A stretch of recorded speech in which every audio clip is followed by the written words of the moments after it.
मैं आपकी होस्ट राज बात कर रही हूँ। आज मैं आपसे शेयर करने वाली हूँ दाल के कबाब। मैंने यहाँ पर लिए हैं मसूर की दाल, ये 2 कप लिए हैं।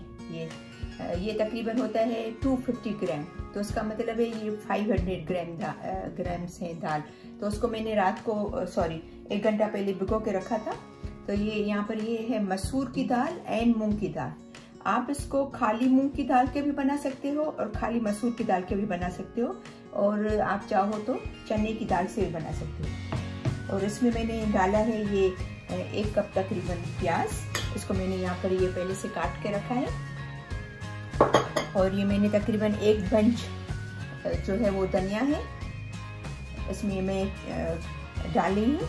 ये मैंने काट के रखे हैं, इसको चॉप करूँगी। और ये लाल मिर्च है। अभी इसमें आप चाहो, लास्ट टाइम मैंने जब बनाया था तो मैंने इसमें ग्रीन चिली डाली थी। 2 कप में तकरीबन 8 से 10 ग्रीन मिर्ची डाली थी। और आज मैं थोड़ा इसको चेंज बनाना चाह रही हूँ, तो मैं इसमें तकरीबन 1 बड़ा टेबल स्पून भर के इसमें चिली का डाली हूँ, लाल मिर्ची का। कुटी हुई लाल मिर्ची है, पीसी भी नहीं। और इसमें नमक जाएगा, नमक आप अपनी टेस्ट के हिसाब से डालिएगा। और ये यहाँ पर ये मैं आपको बताती जाऊँ कि ये बिल्कुल सिंपल और सादा रेसिपी है। इन सबको अपन को चॉप करना है, लेकिन अगर आप चाहो तो ग्रीन मिर्ची और यहाँ ये ग्रीन धनिया, इसको आप चॉप नहीं करो, अनियन को और इसको चॉप कर दो, दाल को, और फिर ये डालो। या खाली दाल चॉप करो, उसमें अनियन, ग्रीन धनिया और ग्रीन मिर्ची बिल्कुल बारीक बारीक काट के डालो। वो आपकी चॉइस है कि आप कैसे इसको पसंद करते हो। ठीक है, मैं इसको सबको मिला के चॉप कर देती हूँ। अपना ये दाल चॉप हो गई है, मैंने इसको चॉपर में चॉप कर दिया है। अभी हम इसके कबाब बनाएंगे। और जैसा कि मैंने आपको बताया कि ये बहुत ही हेल्दी रेसिपी है, हेल्थ के लिए बहुत अच्छी है ये। तो हम ट्राई करेंगे कि इसको ना शैलो फ्राई करें, डीप फ्राई नहीं करें। तो मैंने इसमें बिल्कुल भी ये अपनी कढ़ाई रेडी है, फ्राई पैन। इसमें मैंने जस्ट 1 टेबल स्पून ऑयल का डाला है, बिल्कुल थोड़ा सा ऑयल। जैसे आप देख रहे हैं कि ऑयल बिल्कुल नज़र ही नहीं आ रहा है, थोड़े ऑयल में डालेंगे। और क्योंकि इसमें न तो अंडा जाता है न तो आटा जाता है, तो फिर इसलिए इसको हाथ से ये बनती नहीं है। तो इसको स्पून के साथ ही इसको ऐसे डाल के और इसको राउंड कर लेंगे, तो ये इजीली हो जाते हैं।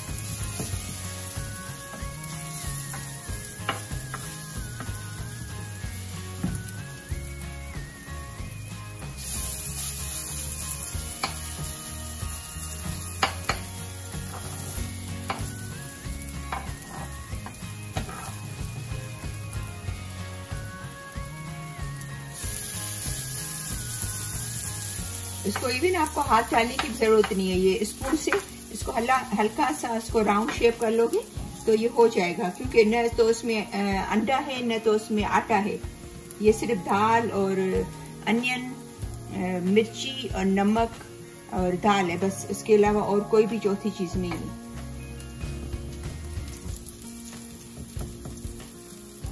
आपको ऐसा लगे कि जब आप टर्न कर रहे हो तो हल्का सा आपको नीड है ऑयल डालने की, तो थोड़े से कुछ ड्रॉप डाल दीजिएगा ऑयल के।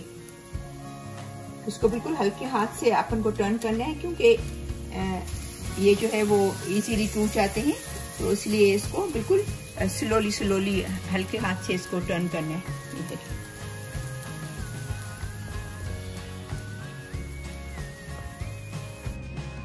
ये अपने कबाब तैयार हो गए। ये बहुत ट्राई कीजिएगा, ये बहुत हेल्दी है और बहुत ही टेस्टी है। और इसको आप, ये ग्रीन चटनी है, ये इमली की चटनी है, ये ग्रीन चटनी है, ये सैलेड के साथ। और इसको आप राइस के साथ, ये केचप के साथ भी इस्तेमाल कर सकते हो इसको। अगर बच्चे चाहें तो केचप के साथ भी इसको इस्तेमाल कर सकते हैं, अच्छे लगते हैं। और आप राइस, रोटी या स्लाइस के अंदर डालकर सैंडविच बनाकर भी इसका आप इस्तेमाल कर सकते हो। इसको आप ज़रूर ट्राई कीजिएगा और बताना कि आपको कैसी लगी ये रेसिपी। ठीक है, तो मिलते हैं नेक्स्ट वीडियो में।